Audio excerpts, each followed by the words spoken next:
investigatrice che lavora all'INAF dell'Istituto Nazionale di Astrofisica a Bologna e presento le persone in più con me, quindi Roberto Orosei, anche lui ricercatore all'INAF a Bologna e principal investigator dello strumento Marsis a bordo di Mars Express. Cioè, di lui non so che dire perché planetologo e diciamo, nel suo team questo lavoro su Marsis ha portato la pubblicazione per la prima volta e l'unica volta dell'esistenza dell'acqua liquida su Marte. Quindi diciamo, da questo lato abbiamo la scienza e da quest'altro lato forse per questo pubblico di play c'è bisogno di tantissime presentazioni perché sono molto felice di avere qua con noi Enoch Fryxelius che è CEO e game I heard my name. Yes, CEO e game developer per Fryx Game. Ovviamente noi lo vogliamo qui per Terraforming Mars perché come ricercatori abbiamo amato questo gioco, ci abbiamo giocato, è stato molto bello e interessante, ma non solo, quindi anche Space Station, Wilderness e altri giochi bellissimi. Però diciamo, per noi oggi ci focalizziamo su Marte perché diciamo, noi come ricercatori e spero anche come persone che si occupano di giochi vediamo tantissima intersezione tra questi due mondi. So don't worry, I say just good things. You're saying good things. Yes. Keep doing that. Ok, e anche prima di cominciare un po' la chiacchierata volevo ringraziare Andrea Ligabue e tutto Play per aver reso possibile questa cosa perché diciamo è un faro, no? Noi ci crediamo tantissimo in questa cosa e vorremmo sempre di più che la scienza e il gioco potessero andare di pari passo soprattutto per la divulgazione e per l'educazione. Però senza persone come Andrea queste cose non possono succedere, quindi grazie Andrea e grazie anche insomma, alle persone che oggi come chiacchiereranno su questo grandissimo tema di scienza e gioco. Ok. Perfetto. Do you know that game? Did you ever play? Yes, I played it. Yes. Allora, so my first question is about first time. I'm gonna ask Enoch, his first time you think about this idea, Terraforming Mars, as a game. So your reaction and what happened when the first time you imagine this stuff, this huge stuff, and also I will ask Roberto, first time he played Terraforming Mars, and the reaction and what's happened.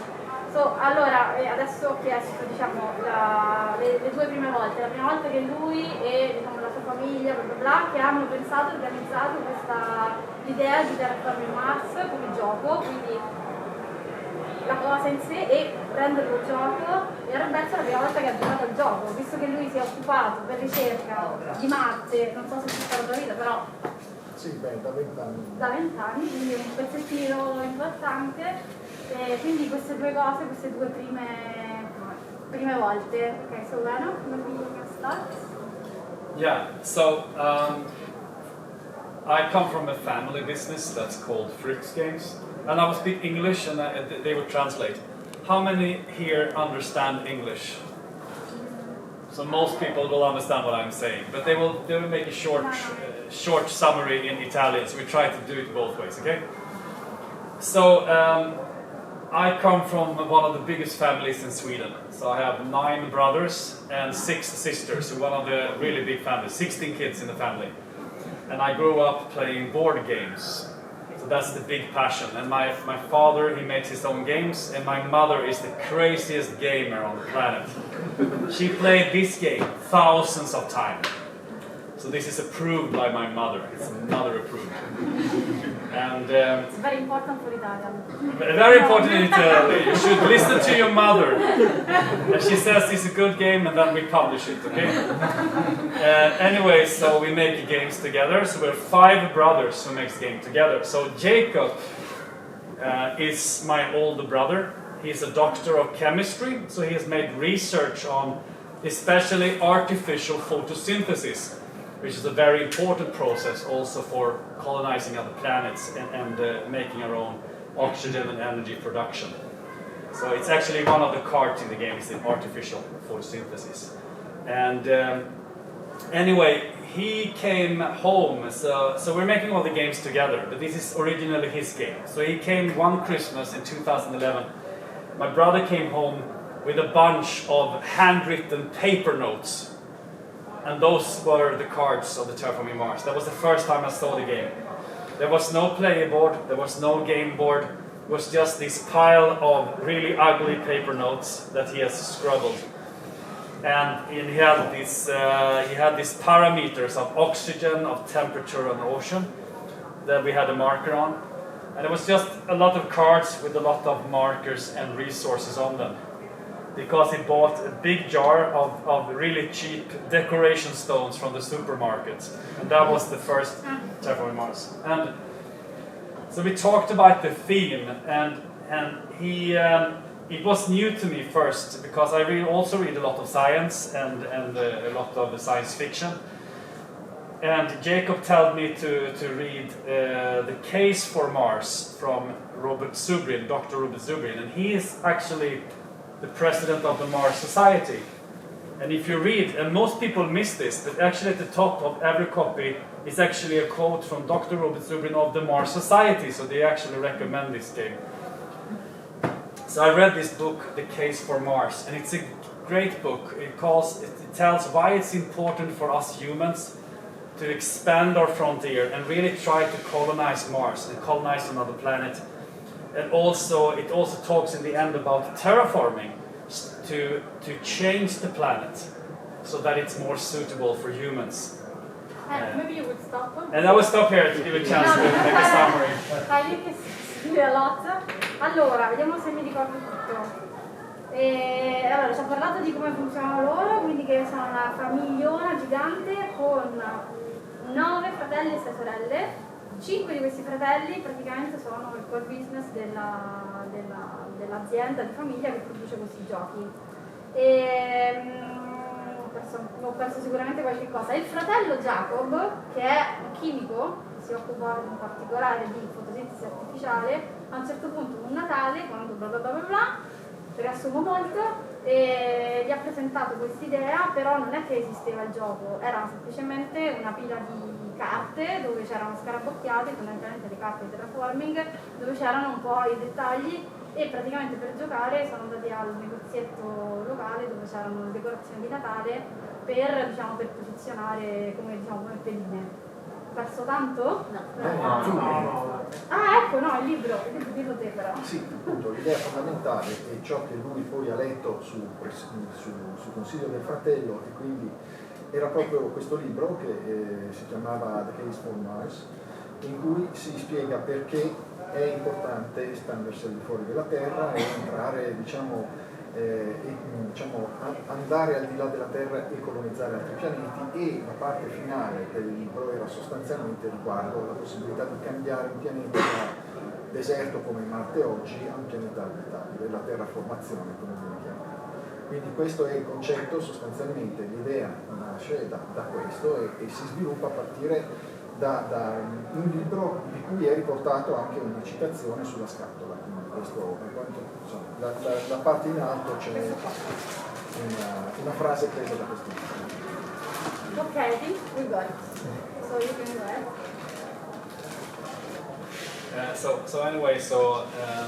And also we read the Red Mars trilogy by Kim Stanley Robinson.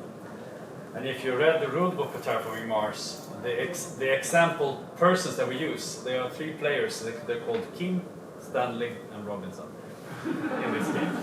So the Red Mars trilogy, that's actually about, it's kind of a future tale of the first people landing on Mars and how they start to build a colony and also start to manipulate the climate on Mars and doing all these things, the terraforming ideas. So a lot of the ideas was first inspired from there. And then Jacob especially has read all the NASA literature, and so that has been also very important for this. Okay, but for you that at the beginning you were a bit alien with respect to this idea. Yeah, it was new to me, and then I read all the things that Jacob recommended me to read, and then we had so many discussions, and by discussing all the cards in the game and all the different ideas in the game, I actually developed a great knowledge, surface knowledge, but nonetheless a lot of knowledge about a lot of different things, and especially it's been so interesting, this planetary engineering thing, how to manipulate the climate on another planet and actually get a grasp on that. It also changed my perspective on the climate issue here on Earth. These issues, you get it in another perspective when you're working on things here. Ok, allora faccio una mini introduzione, quindi oltre a questo libro qua, un altro libro importante, quello della trilogia della Red Mars Trilogy, non so la traduzione in italiano, di King Stanley Robinson, che è un libro che, questi tre libri col Marte Rosso, Marte Verde e Marte Blu, che praticamente racconta della terraformazione di Marte. Quindi lui ha raccontato come col fratello, che era già dentro questa materia tantissimo, piano piano mettendo pezzi insieme, si è costruito pure lui un'idea. Un'altra cosa che hanno letto tanta letteratura della NASA, quindi questa era una domanda che gli avrei fatto, di come hanno costruito, però evidentemente è un gioco basato su cose che effettivamente loro si sono fondati su articoli e su current literature, ecco, quindi questo è tutto? Sì, sì. Ok, allora passiamo a Roberto che ci racconta la prima volta del gioco. Sì. Io ho giocato effettivamente con questo gruppo così, e in realtà con l'aiuto di alcuni giocatori esperti di un'associazione ludica che mi hanno insegnato il gioco, Andrea, sì, forse. Purtroppo dietro le maschere e poi la mia memoria è quella che ho, chiedo scusa. E mi è piaciuto e ho avuto la piacevole sensazione che fosse ben ricercato, cioè che quello che ci stava dietro fossero cose abbastanza, cioè piuttosto ben basate sulla scienza. La cosa carina che mi ha molto divertito è schiantare Deimos sulla superficie. Però purtroppo quella è rimasta l'unica partita, perché mi sono comprato il gioco ma nessuno vuole giocare con me, perché sono tutti convinti che io li possa stracciare, perché fa questa cosa di mestiere chiaramente.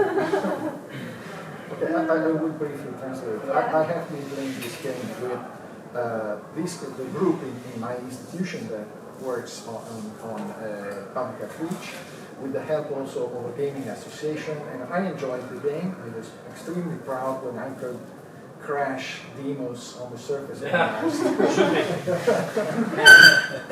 But unfortunately it was the only game I could play, because I bought a copy of the game, but nobody wants to play with me because they all think, oh no, I can't win against this guy, because they think that because I'm a scientist working on Mars, I must be terrific in this game. So, of course. I need practice, but we should organize another session. Ok, allora, avevo una domanda I had a question about if you feel the need to involve scientists during the design, but I guess from what I heard before about your brother that is a scientist. He is a scientist, yeah. And he's read a lot of the literature and he understands the literature. And then we're a lot of teams, and we are not we're not professionals, but all of my brothers, we are interested in science. So we have a kind of good background to understand the concepts. So I'm interested to hearing if, for a scientist, did you find anything in the game that you didn't agree with, that you think, oh, this is strange? Well, some ideas are a bit extreme, of course, and I am And not to go into technology, you don't think we're not quite there yet? Yeah, well, concerning demos, for example. But in general, it's all based on physics and on what is really needed to change a planet. You need heat, you need energy, you need oxygen. So it's really, I'm not an expert in terraforming, of course, but it's what I expect that things should be like in this kind of scenario. So I'm quite happy with this game in terms of scientific soundness, so to say. So you will buy the expansions? Well, first I need to find someone to play it with. Just kidding. You need someone to play with. Yeah, to begin with.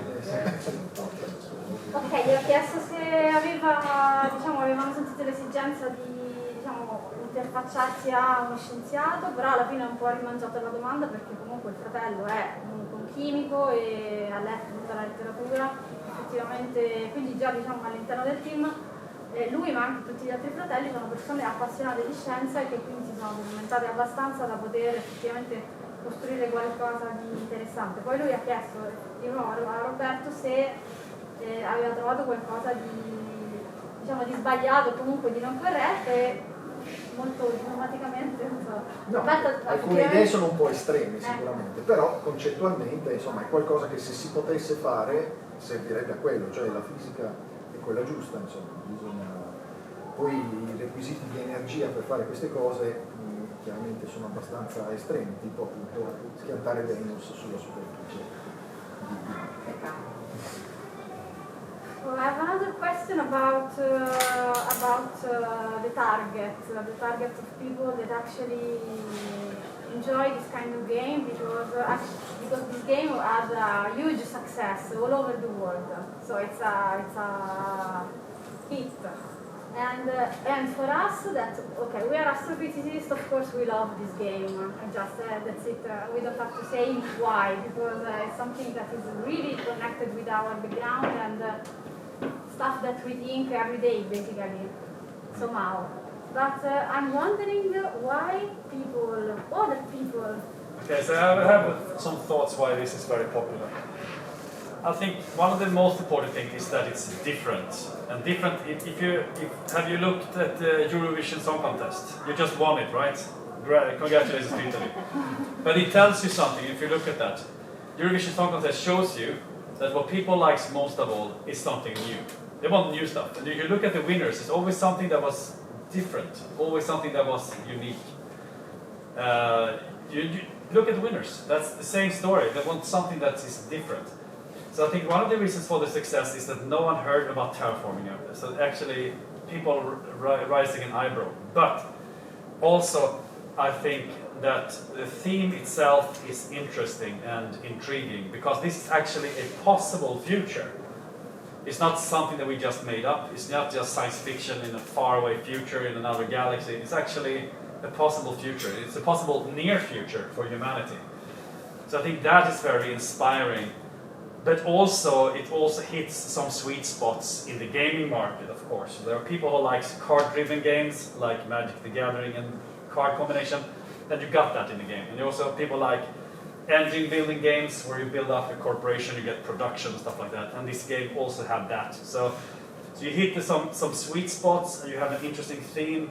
But I think it's all the Eurovision Song Contest effect, I call it, just a tendency that people are looking for something new, especially in the board game market. If you go on Essen Fair, for example, in Germany, or let's face it, most new games are just variations of the same old. It's just this is new game. It's a beautiful. You see these kind of boxes everywhere. Beautiful box, beautiful artwork. When you're looking at it, you realize it's just another game that is kind of the same as 20 other games that you already played. So I think that is another key aspect of it. Allora faccio una piccola promozione. Allora, secondo lui una delle cose più interessanti è il fatto che è qualcosa di nuovo, è qualcosa di nuovo, inaspettato, ma nello stesso tempo non impossibile, cioè qualcosa che magari potrebbe essere il nostro futuro non ha detto dentro quanto, parla del next future, quindi un futuro vicino. Poi sentiamo Roberto che cosa ne pensa sul next e sentiamo un po'. E quindi diciamo questo effetto novità di qualcosa di interessante che può, cioè c'ha un appeal un po' per tutti e nello stesso tempo anche nuovo. Poi dal punto di vista appunto dei giochi di per sé, dentro questo gioco ci sono delle componenti che effettivamente sono molto ricercate dal mercato, quindi ad esempio le carte, come ad esempio il mega successo di Magic, di cui ovviamente non è che c'è un combattimento, però comunque l'importanza delle carte è forte, è diciamo determinante secondo quello che peschi, quello che trovi e la tua strategia questo sto aggiungendo, scusate, mi sono un attimo divagata. E l'altro invece è il posizionamento, cioè la parte di posizionamento che è comunque importante. Quindi diciamo questi due elementi che dal punto di vista del mercato, dei giocatori stanno funzionando bene, messi insieme dentro un gioco del genere, sono stati abbastanza esplosivi perché abbiamo visto tutti i premi che ha vinto e anche i numeri che abbastanza incredibili che ha fatto. Allora, su questo Next che ci raccontava Enoch, quindi un futuro vicino in cui c'è la terraformazione, vorrei sentire Roberto perché diciamo la letteratura non è che è proprio così ottimistica. È vero. Ci sono certamente dei problemi tecnologici da risolvere. Il primo di tutti è la sicurezza degli astronauti, perché c'è il problema di viaggiare nello spazio per lunghi periodi, c'è il problema dell'esposizione alle radiazioni, c'è la mancanza di gravità che provoca l'osteoporosi, ci sono diversi problemi anche psicologici nel vivere in spazi ristretti per lunghi tempi, insomma ci sono esperienze, forse qualcuno si ricorda che un paio di anni fa in una base antartica russa un uomo ha ucciso un altro uomo che gli rivelava sempre i finali dei libri gialli che stava leggendo. Quindi diciamo che la convivenza forzata in spazi ristretti può avere I promise I translate. Però è anche vero che c'è una forte spinta economica, cioè la realtà vera è che mentre fino adesso siamo stati nella fase eroica dell'esplorazione spaziale, eccetera, si cominciano già a percepire le lotte per accaparrarsi le risorse. Allora, il valore delle risorse minerarie stimate al di fuori della Terra, da qui alla fascia degli asteroidi, quindi anche un po' oltre Marte, è un numero che io ho trovato così e non so come sia stato calcolato, 2 milioni di miliardi di euro, quindi circa 1300 anni di prodotto interno lordo italiano. Chi avrà accesso a queste risorse comanderà il mondo. E allora già si vede in un'altra prospettiva perché cinesi e americani sono in lotta per tornare su Marte, eccetera. Si sta creando di nuovo un clima di guerra fredda e, se avete notato, ho letto i giornali, quest'anno l'automotive americano e anche la produzione di computer hanno subito un rallentamento. Perché? Perché mancano le cosiddette terre rare, che sono essenziali per le apparecchiature elettroniche e il cui principale produttore è la Cina, che ovviamente lo usa come leva di potere geopolitico. Gli Stati Uniti, sotto la presidenza Trump, hanno ripudiato i trattati internazionali di non proliferazione delle armi nello spazio e hanno rifiutato di riconoscere, hanno deciso che loro, se potranno, si prenderanno quello che vorranno finché saranno più forti. Questa è l'impostazione della presidenza Trump, del resto, e hanno creato le forze spaziali, creando quindi il presupposto per intanto una serie Netflix che sfotte un po' gli americani e le cose militari che c'è, insomma Space Force, ma anche per una corsa agli armamenti nello spazio. Quindi purtroppo, al di là della tecnologia e di tutto, il punto è che noi ci troveremo, e adesso nessuno ci pensa, e ovviamente noi ce ne accorgiamo per primi, e quindi per adesso non succederà niente, però ci troveremo un giorno, temo, spero, no, con dei missili nucleari sospesi sopra la nostra testa, in orbita sopra la testa. Ok, I received for that. So, she asked me about the likelihood that this scenario actually takes place in reality, and my comment was, I'm not an expert in this thing, but I can say that now the driver for the exploration of Mars, there's a strong driver which is economic. the estimate value of resources outside the Earth from here to the asteroid belt is about 2 million billion euros. So whoever accesses those resources will master the world. And that's the source of a new competition between China and United States for the access to space. Also, we are already seeing the effect of scarcity of resources on Earth this year. The so-called rare earths, those elements that are used in the manufacturing of electronics, whose main producer is China, have become, the production is controlled, or let's say dominated the market by China, and this has caused, unfortunately, a decrease in the production of electronic devices in America because China uses that as a geopolitical lever. Yeah. And conversely, the United States under the Trump presidency have, let's say, repelled all previous treaties about the common access of space and let's say the fact that we're saying that no celestial body can be owned by a single nation. So, and they created the Space Force, which is now, for the moment, is something people laugh about in series like Space Force on Netflix, for example. Yeah. But in the future, this has essentially opened the cork of a big bottle of trouble, and we might end up with an arms race in space. And this is really what worries me. I mean, this is not only science fiction. This is really geopolitics in the near future already. But you're missing the murder part. The one, oh yeah. Oh yeah, the technical difficulties I was mentioning were, of course, exposure to radiation for humans in space travel that is still not safe, not so safe.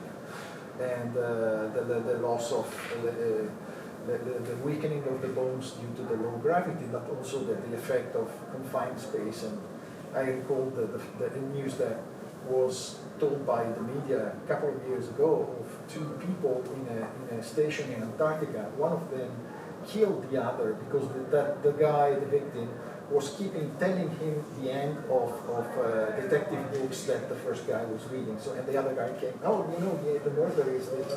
And eventually he killed the person that was spoiling his readings. So life in confined space can be risky. Can I comment? This is so interesting. I have so much to say, but I'm going to keep it brief. The first thing I want to say is that I think that we are obsessing about security. So we live in a time where we are obsessing about making everything safe. And let's face it, going to the moon and going to the Mars is going to be dangerous. But there are young men and women who are willing to take that risk. And they're willing to take that risk voluntarily because we're pushing a new frontier. And we cannot be so afraid. And most of all, we cannot allow China to get ahead and just get dominance in space or getting first to Mars, simply because we are obsessing with safety. So I think it's very important that we keep pushing ahead.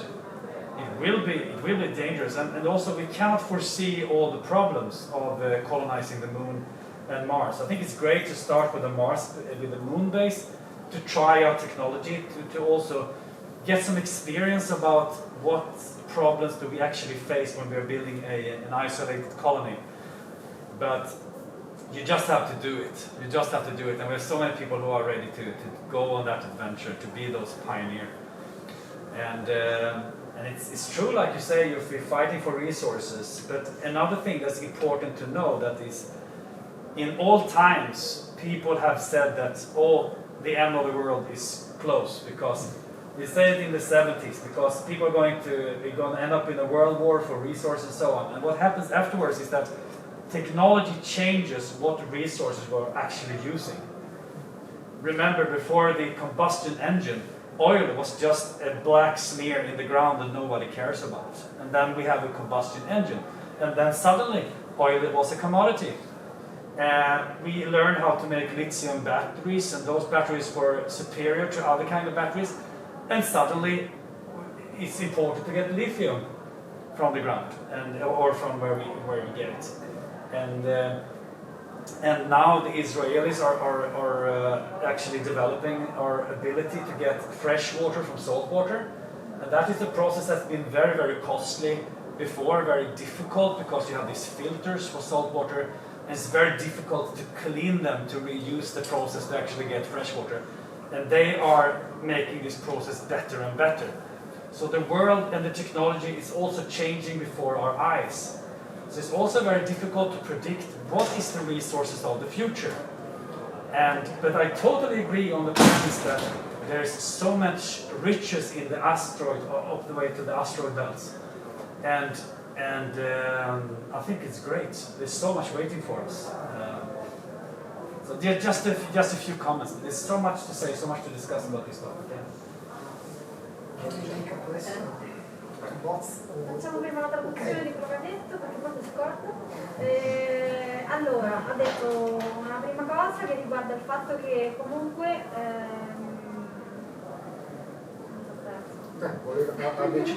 voleva commentare quello che ho detto, insomma, quindi notare che le frontiere sono sempre state espanse da persone che hanno accettato dei rischi.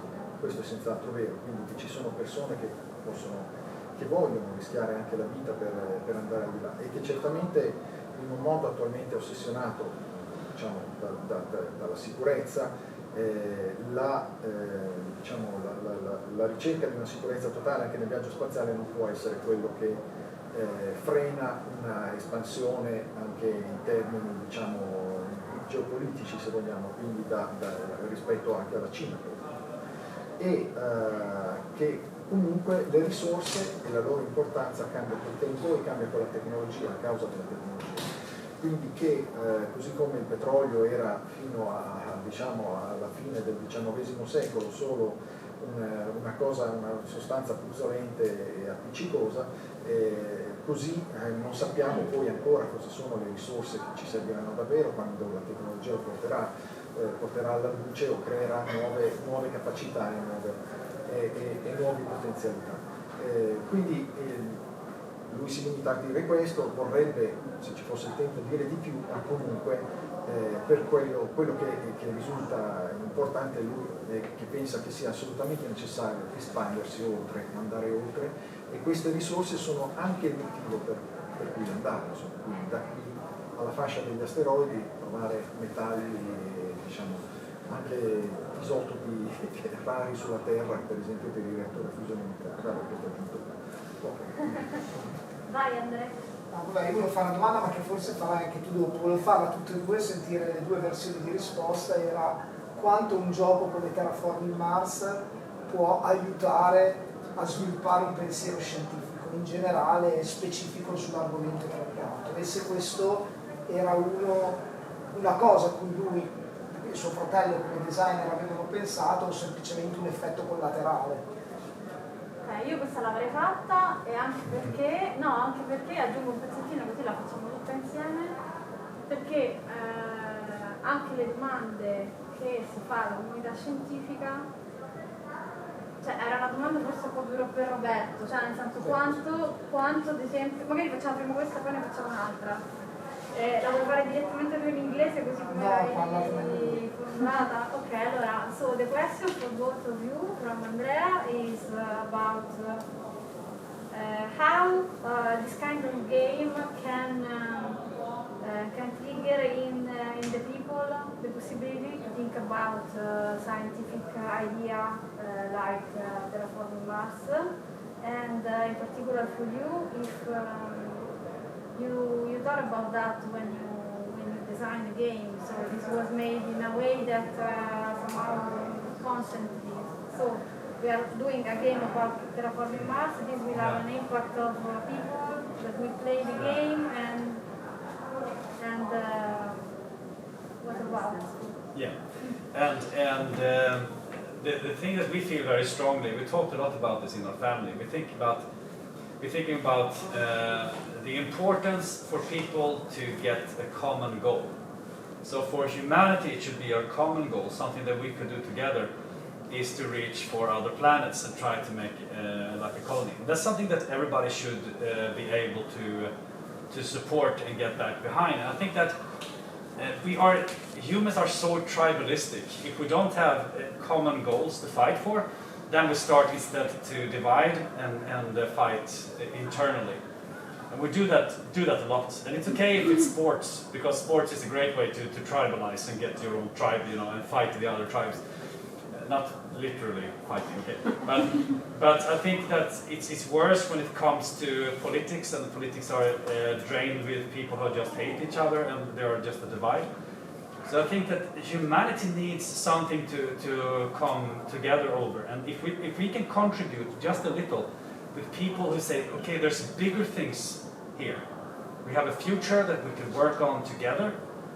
We have a goal. We could expand the human race. We could expand this.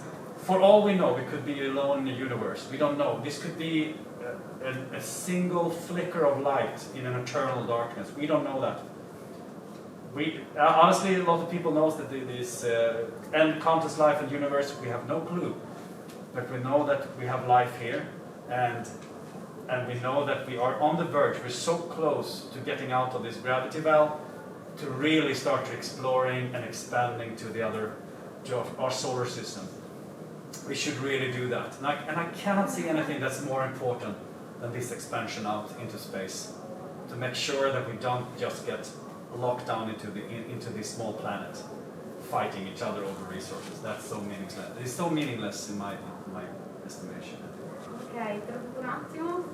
Allora, diciamo che loro ne hanno parlato e fa parte un po' del valore che danno come sviluppatori, come famiglia in questo gioco, il fatto che possa essere, questa della terraformazione di Marte, qualcosa di unificatrice rispetto a proprio la razza umana, e che lui dice noi come esseri umani tendiamo ad essere molto tribali, cioè quindi di stare uno contro l'altro duellanti, in realtà quello che potrebbe servire proprio per evitare è un obiettivo comune che secondo Enoch, secondo la famiglia, gli sviluppatori del gioco, è proprio questo della terraformazione, perché lui non vede un obiettivo più unificatore di questo, perché ha detto potremmo essere gli unici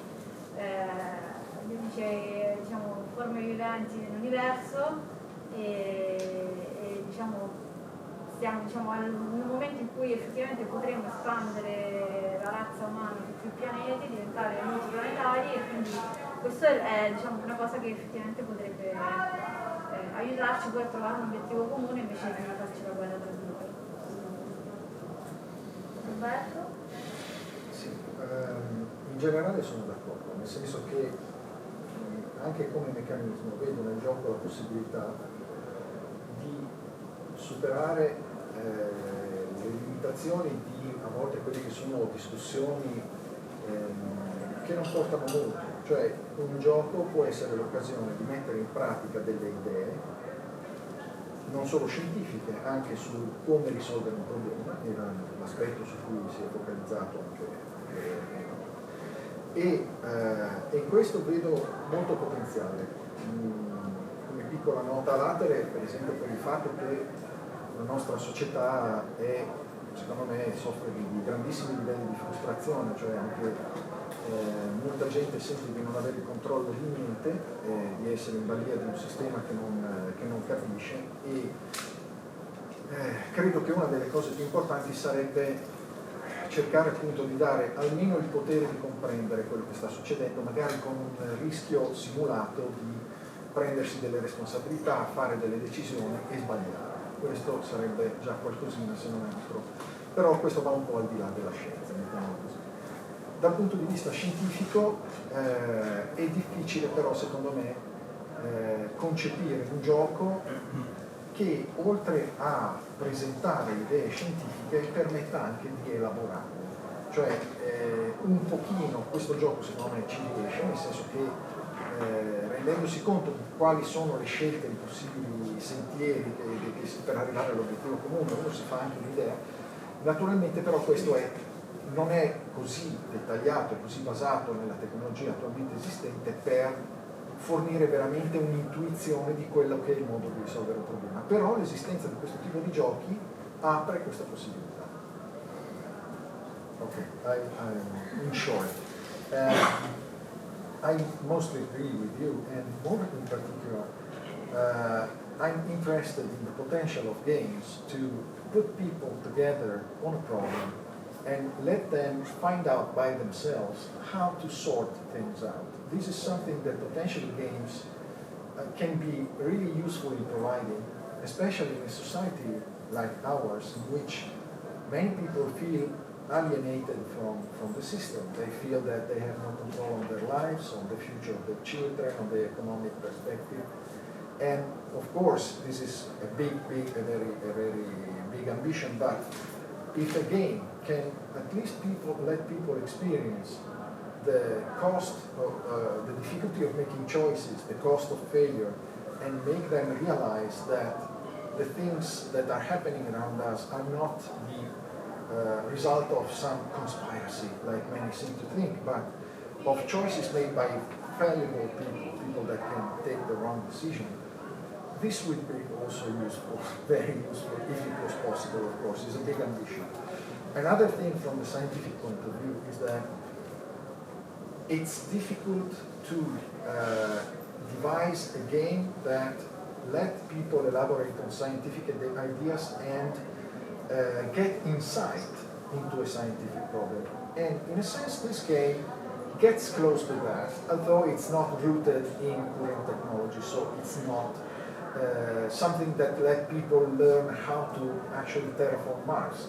But they would get, gamers would get, in my impression, in my opinion, a feeling for what really takes to do that. If it was possible to design a game that was more balanced, let's say more rooted in current technology, that could have a big potential to let people learn things by themselves. Even how to solve a problem, a complex problem like, say, climate change. Yes, in fact, I'm interrupting because I'm asking also, because you mentioned climate change, if you never thought about terraforming Earth and a new game. No, I said, if you have all this technology. It's actually very simple. You put in their shade, so there's a Lagrange point. A Lagrange point is the point where the gravity of one thing is cancelling out. So what you do is actually put a sunshade in the Lagrange point between the sun and the Earth, and then you can just regulate the sun. And that's the fix. Okay, let's write down. So that's the sunshade or Lagrange point. That's the solution to that. So okay. No, solo ho detto questa battuta, ho detto, visto che lui ha parlato del clima, ho detto vabbè, ma perché allora non facciamo un gioco Terraforming Earth, cioè terraformiamo la Terra, visto che abbiamo questo grande problema e bla bla bla, però diciamo era un po' un gioco. Sorry. So I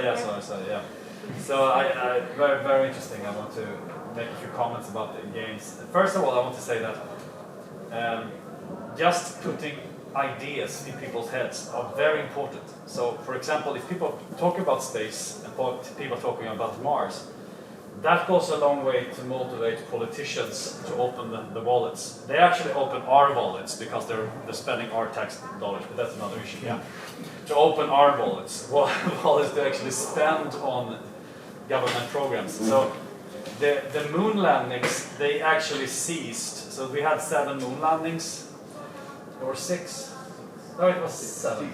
Don't ask me, I don't remember. No, it was 6 because number 13 went back. Yeah, so it's 6 moon landings.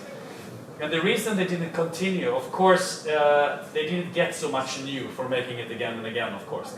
But also, the public interest was at the peak in the beginning, and then, all right, another moon landing. Not boring. It's kind of...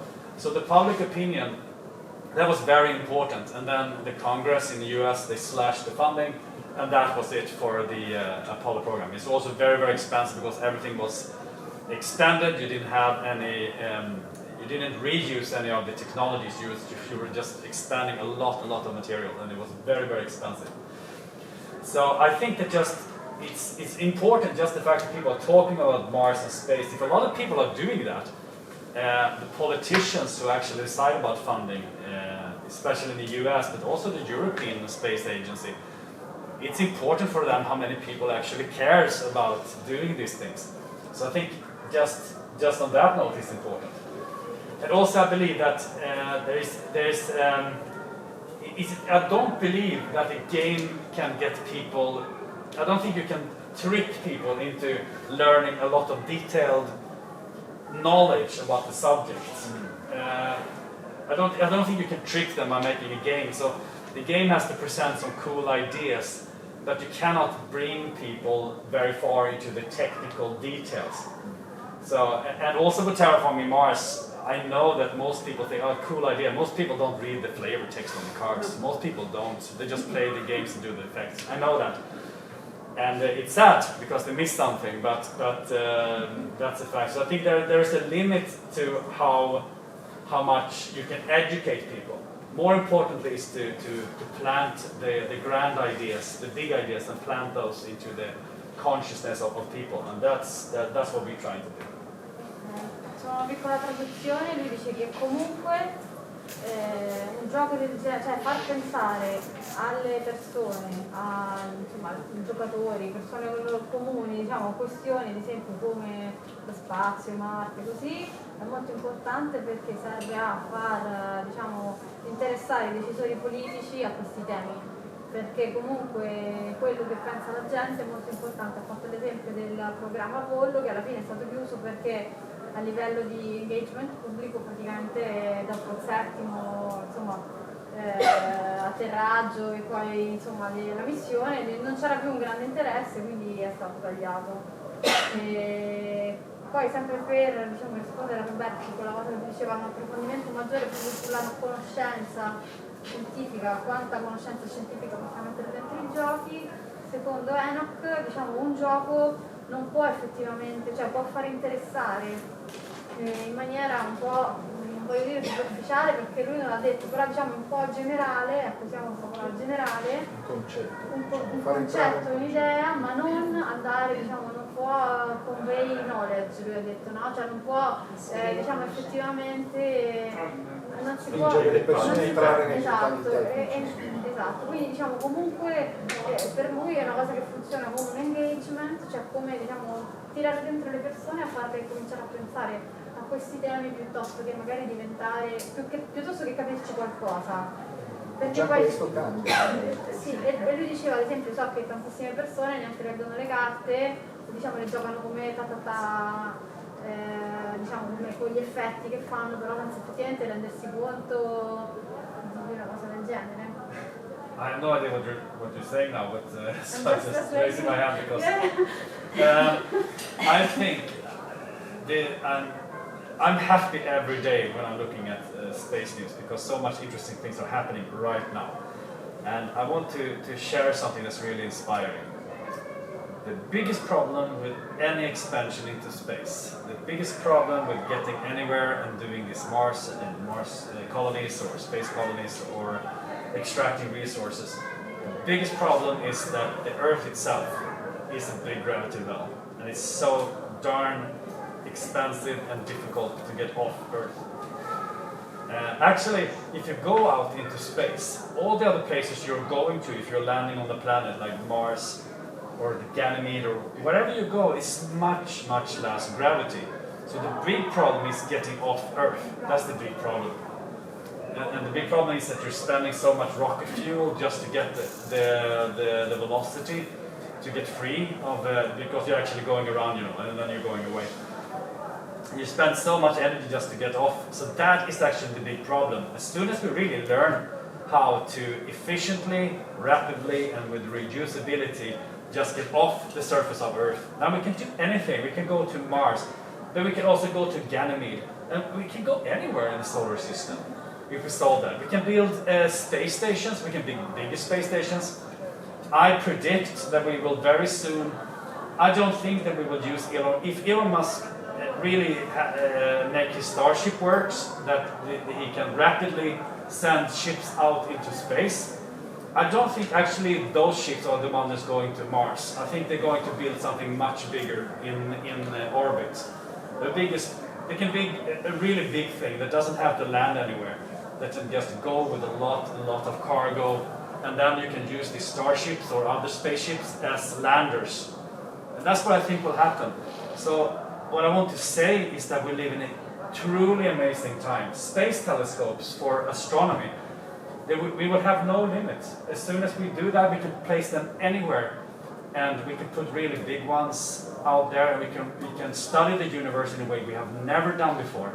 We're really on the verge. In the next few years, we can see that breakthrough that will change everything.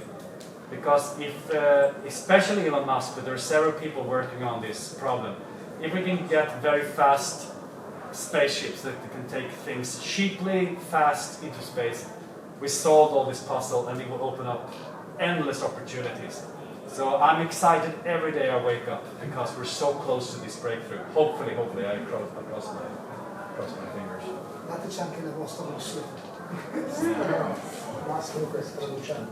Sì, diciamo lui il riassunto è, ha detto mille volte che è super citato il fatto che viviamo in questo tempo in cui per lui nel giro di poco, tra virgolette, si arriverà a fare, diciamo, ad avere la possibilità. Allora, il grande problema è riuscire a uscire dalla Terra, perché effettivamente c'è una gravità forte e quindi praticamente diventa molto costoso.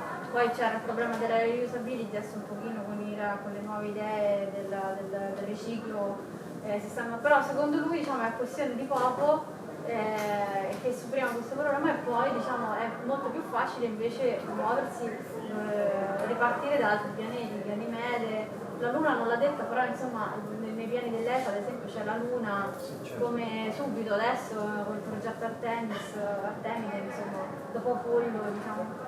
E quindi, diciamo, per lui è molto interessante il fatto che si possa aprire questa fase in cui, diciamo, anche dal punto di vista dell'astrofisica per noi sarà molto più facile effettivamente fare misure e osservazioni, perché chiaramente dal momento che puoi piazzare il tuo telescopio in qualsiasi punto, diciamo, del sistema solare che ti è più congeniale, è chiaro che non hai tutti i problemi che abbiamo noi, perché c'è l'atmosfera e la Terra, quindi fare satelliti da spazio non è per niente economico e non è per niente, diciamo, semplice, ecco. Costruire un satellite come quello Marsis, come lo strumento a bordo di Mars Express, Marsis è uno strumento, ma anche il satellite stesso economicamente è una cosa molto, diciamo, dispendiosa.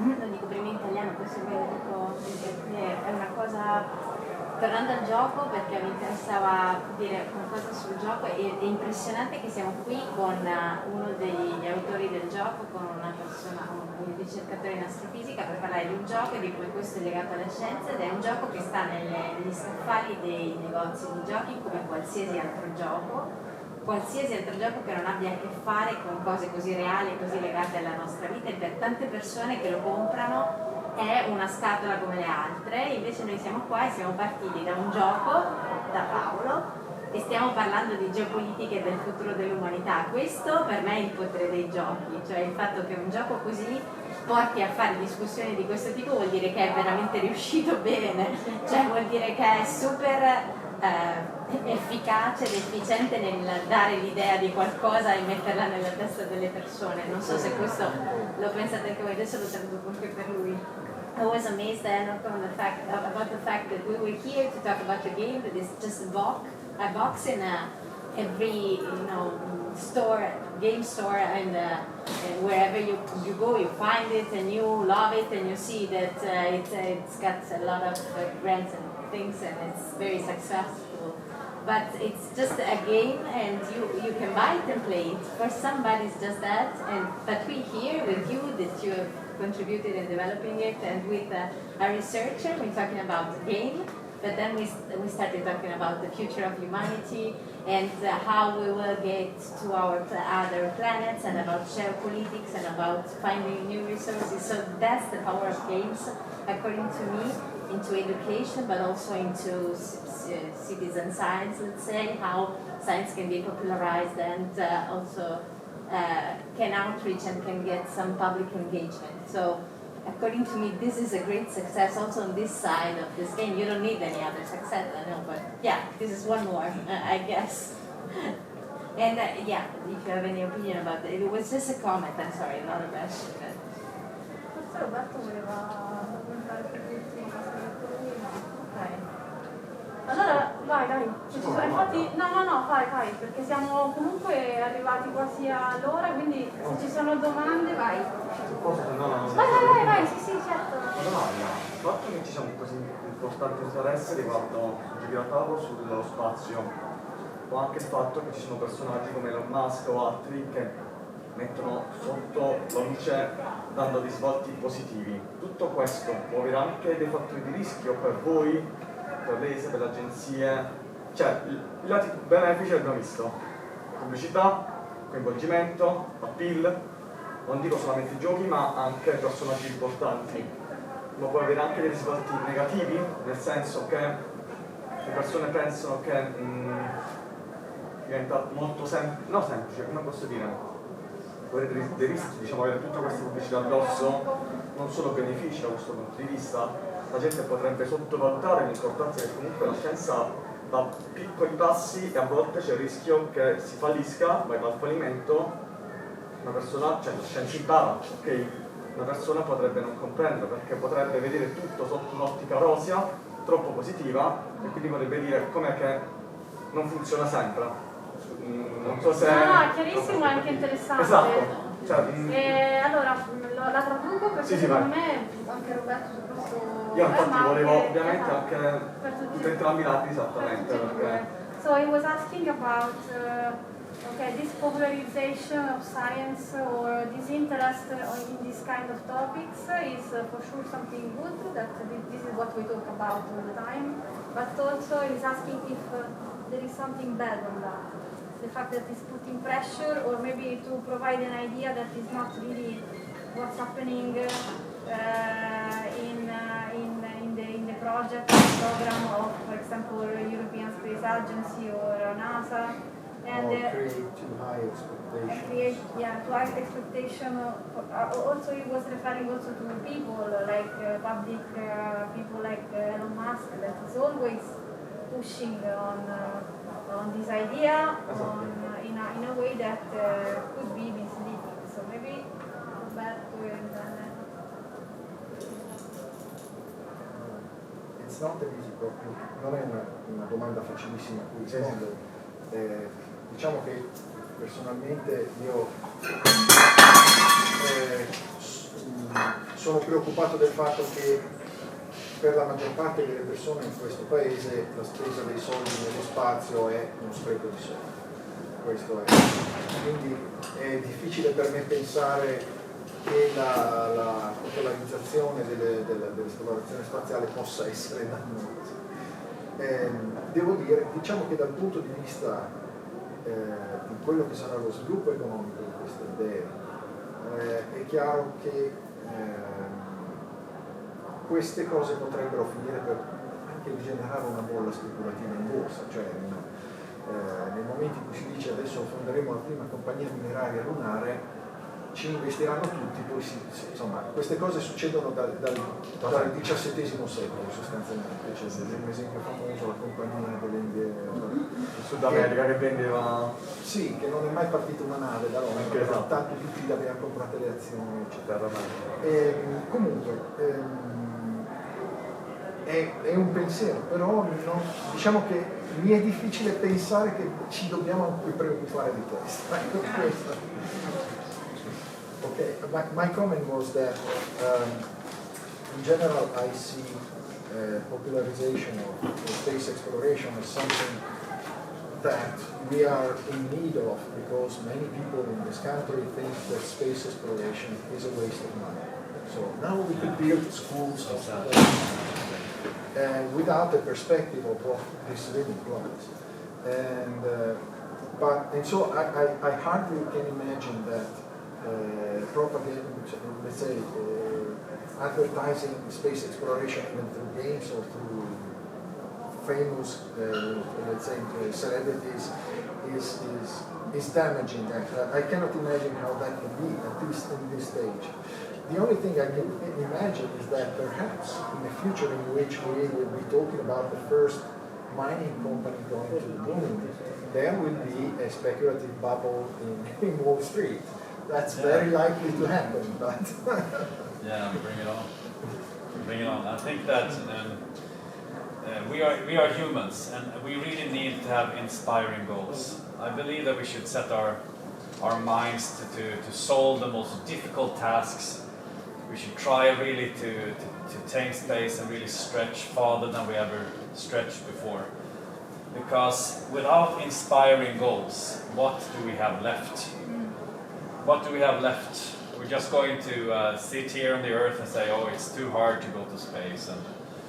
And one thing I've learned about all the prophecies on Earth is that you cannot solve the problems by just spending a lot of money on them. For example, all the corrupt regimes on the Earth. How is you going to solve that? Like Sweden, we spent so much money trying to help like third world countries, and a lot of them just goes into the pockets of corrupt regimes.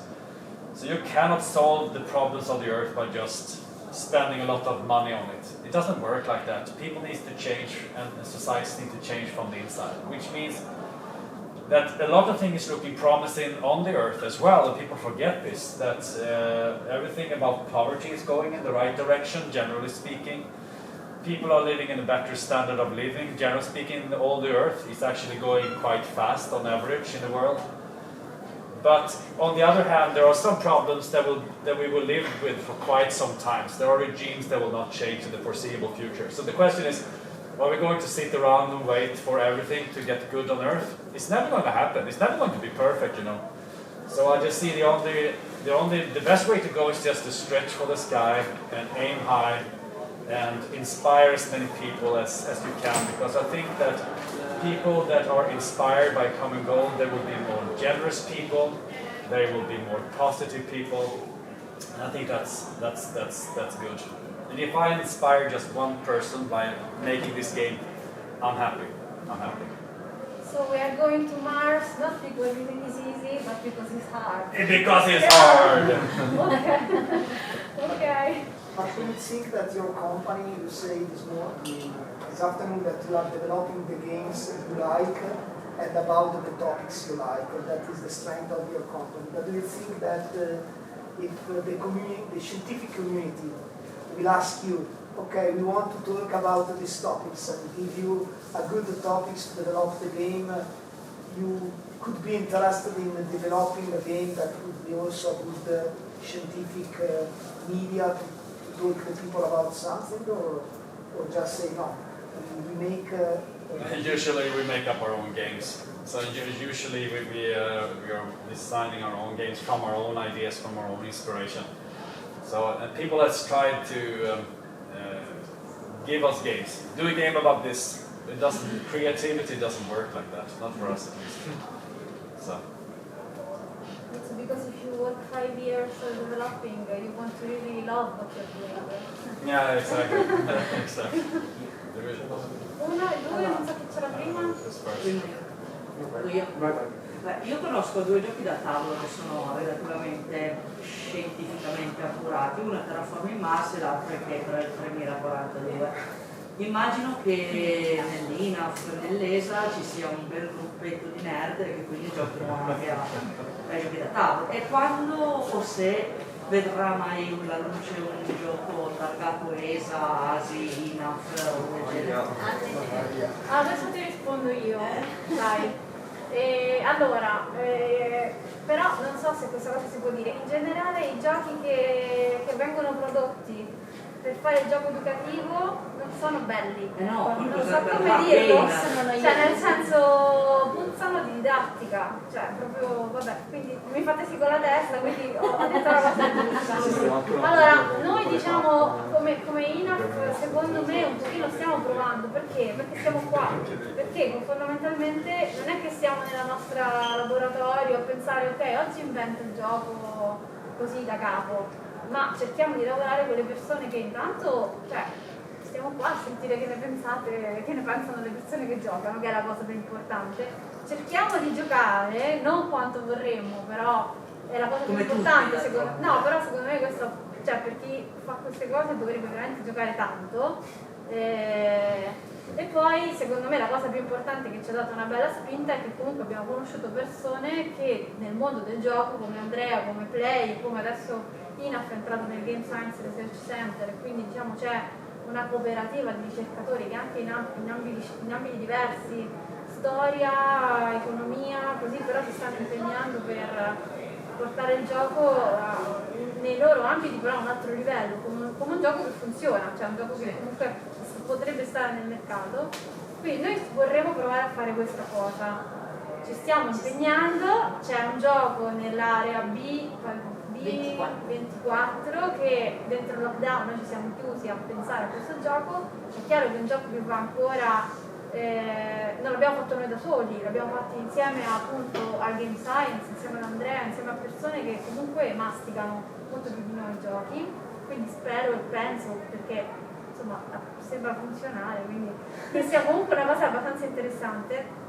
Chiaro che va bilanciato, va beta testato, va formulato, però che prenda magari un'idea scientifica, come diceva Roberto, no? Cercare anche di dare un contenuto un po' più accurato. In questo caso è un tema molto, molto poco cowboy nello spazio, perché riguarda proprio un tema astrofisico al 100%, la risoluzione astrofisica. Perché vabbè, veniva dalla nostra storia un po' questo tema. È chiaro che forse dal punto di vista della storia non ha un appeal come può avere un gioco sulla terraformazione di Marte, però se è un gioco comunque fatto bene potrebbe essere un gioco interessante. Adesso noi abbiamo preso questa strada, spero che poi ne prenderemo anche altre, anche giochi di ruolo, anche altre cose, però secondo me la cosa giusta da fare è non lavorare da soli, ma lavorare con i giocatori e lavorare con le persone che giocano e che comunque conoscono, non perché dobbiamo fare un prodotto commerciale, ma perché dobbiamo fare un prodotto che sia bello, divertente e che non sia didattico puro, ecco. Quindi, che ispiri, come dicevo. e che ispiri. Quindi diciamo nelle nostre corde c'è, poi chiaramente non è che siamo proprio come lui, quindi... She's asking if there's about to come a game made by a scientific organization and scientific institution like ESA, NASA, and Enoch, perhaps what we are, and she's answering what we're doing that you already know because we bombard about all the things we're trying to do, and that's the fact that we are choosing some micro arguments and macro aspects of science, trying to convey them into something that it's already also fun and engaging also on the game side of the story, and then that we are working with very expert people that is doing all the good things that you said today already, because they are in our game, and so that's what the idea was. So it was the game that you played today. You were not about to win anyway. That was not a winning strategy, because the game was about to end the next turn. So yeah. I see. Anyway, yeah. Sorry, I translated because I was. Sì, c'è anche della La mia domanda si ricollegava benissimo in realtà a questa cosa, però pensavo a un altro gioco di Phil Eklund, che presumo conosca, che si chiama High Frontier. Lui era un ingegnere aerospaziale, dopo 30 anni di esperienza ha smesso di fare quello e ha iniziato a fare giochi da tavolo molto ambientati. E High Frontier è proprio questo in realtà. Nel regolamento, a fondo regolamento, ci sono tante spiegazioni scientifiche in merito proprio a le meccaniche di gioco si rispecchiano, cioè la realtà della scienza si rispecchia poi sulle meccaniche di gioco, un po' tutti i giochi. E volevo sapere effettivamente cosa ne pensava di questa cosa e quale poteva essere un po' il compromesso tra appunto divulgazione, quindi la divulgazione del gioco, e appunto quello che ha detto lui, l'ispirazione. Perché mi sembra che poi su Terraforming Mars il suo obiettivo sia più quello di ispirare, come diceva, piuttosto che effettivamente di divulgare. E se forse questo tipo di gioco è un po' troppo hardcore e quindi prende solo una piccola nicchia di utenti che poi in realtà sono effettivamente pochi e quindi non diventa più effettivamente utile, diciamo, fare questo tipo di regolamenti. Sì, anche i regolamenti sono molto complicati. una domanda per lui. Sì, era un po' più che per lui. Sì. Okay, so, riesci a oppure so he was asking about High Frontier, this game from Phil Eklund, The High Frontier? Yeah. I haven't played that one. Okay. What's about? My question is about what do you think about a game so hard for hardcore gamer like High Frontier? If you ever played it, but I think not. And do you think what is the compromise between your idea of make a game that inspire people and make a game that teach something about people? Divulgative, I think. It's hard, maybe.